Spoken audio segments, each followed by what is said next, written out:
Kamusta sa lahat? Maligayang pagdating sa aking channel. Nandito na naman ako kasama sina Ins na Curek at Tuba Buyak Ustan kasama ang kanilang magaganda at kapansin-pansing mga larawan.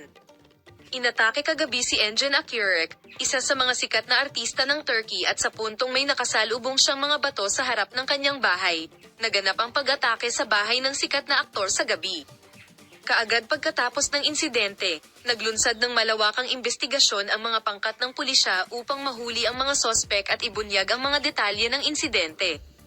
Ayon sa mga detalye ng insidente, isang hindi kilalang grupo ng mga tagahanga ang lumapit sa bahay ni Engin Akyurek sa gabi at inatake siya ng mga bato.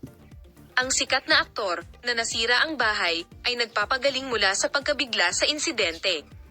Ang mga pangkat ng pulisya ay agad na ipinadala sa pinangyarihan upang pigilan si Akyurek, na nasa bahay sa panahon ng pag-atake, na maapektuhan ng karahasan ng insidente.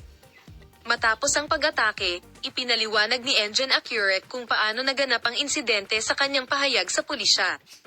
Sinabi ni Akyurek ang mga sumusunod. Lampas kalahating gabi na. Hindi ko nakita kung sino ang mga umatake, pero kailangan kong pumasok bigla sa bahay dahil sa imahe. Agad akong nagpaalam sa pulis. Dumating ang mga pulis para sa kaligtasan ng aking mga kamag-anak sa bahay. Inimbestigahan ng mga pangkat ng pulisya ang eksena at sinuri ang mga security camera.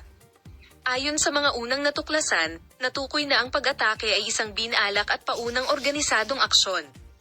Ang motibasyon para sa pag-atake sa bahay ni Akyurek ay hindi pa natutukoy.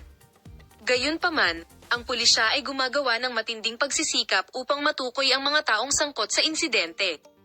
Habang si Engin Akyurek, isa sa pinakamalaking pangalan sa mundo ng magazine, ay nakatanggap ng mga mensahe ng suporta mula sa kanyang mga tagasunod at kasamahan, nagkaroon ng napakalaking reaksyon. Kasunod ng insidente, bumuhos ang mga reaksyon sa social media.